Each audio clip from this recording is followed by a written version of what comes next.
दोस्तों, आज हम बात करेंगे अंडरवेट लोगों के बारे में।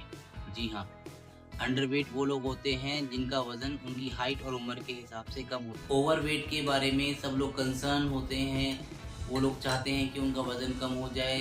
इसके बारे में मार्केट में बहुत सारी चीज़ें अवेलेबल हैं, लेकिन अंडरवेट के लिए कोई हेल्प करने के लिए तैयार नहीं है। सब कुछ करने के बाद में भी उनका वज़न नहीं बढ़ता, वो परेशान रहते हैं। तो आज हम उन्हीं की परेशानी के बारे में बात करेंगे। देखो, कुछ होता है कि लोगों का वज़न नहीं बढ़ता बिकॉज़ उनका एक जेनेटिकल कॉन्स्टिट्यूशन ही इस तरह का है कि वो वज़न नहीं बढ़ा पाते। कुछ लोगों का खान-पीन इस तरह का है जिसमें उनको न्यूट्रिशन प्रॉपर नहीं मिलता, जिसकी वज़ह से उनका वज़न भी नहीं बढ़ पाता। कुछ लोग होते हैं जिनको पेट की समस्या रहती है, क्रॉनिक डायरिया रहता है, उसकी वज़ह से वो वज़न नहीं बढ़ा पाते। जैसे कि आईबीएस इरिटेबल बाउल सिंड्रोम के अंदर होता है, क्रॉन्स डिजीज़ के भी अंदर इस तरह की परेशानी रहती है।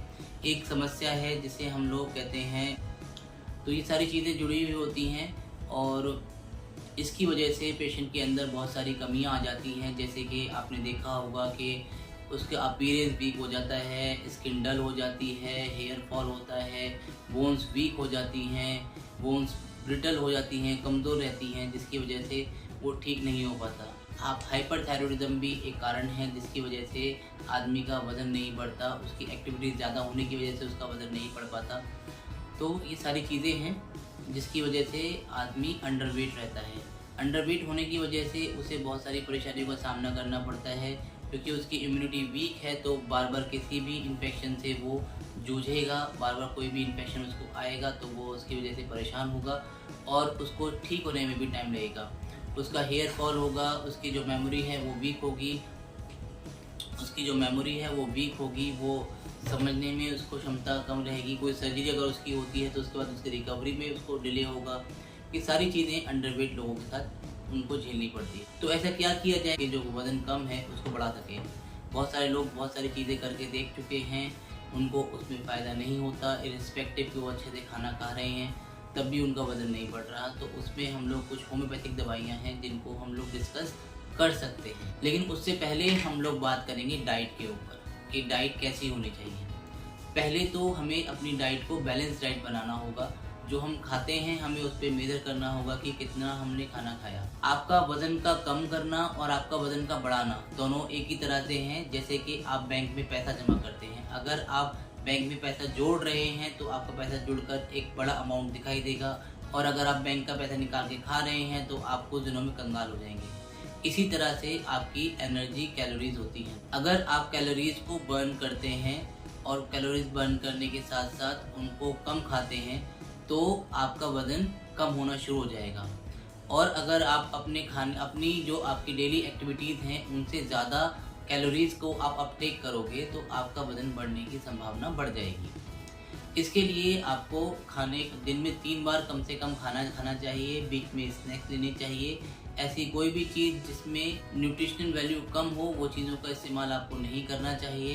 पूरी प्रॉपर आपको जो डाइट है वो लेनी चाहिए। अगर आप नॉनवेज खाते हैं तो नॉनवेज एक अच्छी डाइट होती है फैट गेन करने के लिए। फैटी फूड आप ले सकते हो।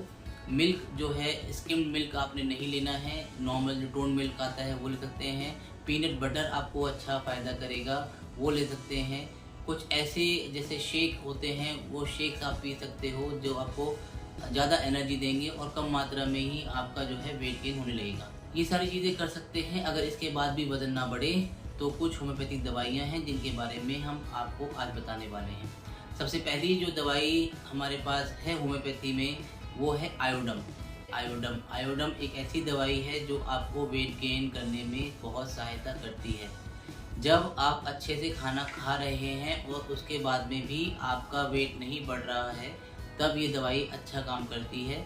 हाइपरथायरॉयडिज़म के केस में भी, जहाँ पे आपका जो थायराइड फंक्शन है अगर वो अच्छा नहीं है, वो ठीक नहीं है और आप वज़न नहीं गेन कर पा रहे हो तो उसमें भी ये दवाई अच्छा काम करती है। इसमें आदमी बहुत पतला दुबला होता है, नर्वस होता है और इसके हाथ पैरों में गर्मी रहती है, ये बहुत ही हीट फील करता है और इस तरह के लोगों को आयोडम बहुत अच्छा काम करती है। हमारे पास जो दूसरी दवाई है वो है नेट्रम्यूर वाला जो आदमी है या औरत है वो किसी लॉन्ग ग्रीफ की वजह से या किसी क्रॉनिक डिप्रेशन की वजह से खाना खाना छोड़ देता है, जिसकी वजह से धीरे धीरे उसका वज़न कम होने लगता है और वो अंडरवेट हो जाता है। ऐसे लोग इमेशिएटेड होते हैं, गर्दन वगैरह इनकी पतली होती है और ये लोग बहुत कम बोलते हैं, लोगों से कट जाते हैं और एक ही जगह बैठे हुए ब्रूडिंग करते रहते हैं। तीसरी जो दवाई हमारे पास है वो है चाइना ऑफिसिनालिस। एक अच्छी दवाई है इसके लिए, जहाँ पे क्रॉनिक डायरिया हो या आपको बॉडी से ज़्यादा फ्लूइड का लॉस हुआ हो या ज़्यादा ब्लड लॉस हुआ हो, उस कंडीशन में चाइना ऑफिसिनालिस बहुत अच्छा काम करती है।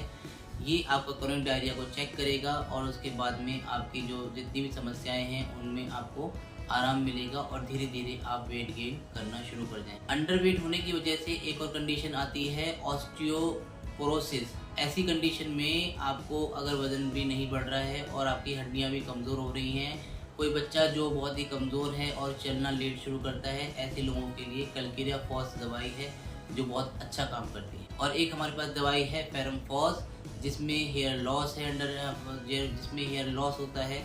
जिन लोगों में हेयर लॉस की सम प्रॉब्लम है, जिनमें आयरन की डेफिशिएंसी है, जो कि एनीमिक हैं, उन लोगों में अगर न्यूट्रिशन की कमी की वजह से अगर वो लोग एनीमिक होते हैं तो उन लोगों में फेरम फॉस अच्छा काम। ये सारी दवाइयाँ वेट गेन करने में आपकी मदद कर सकती हैं। एक मदर टिंचर आता है अल्फा, उसका सेवन भी आप कर सकते हैं। ये सारी जो मेडिसिन हैं, ये सारी दवाइयाँ आपको किसी भी होम्योपैथिक चिकित्सक के परामर्श के बिना नहीं लेनी चाहिए।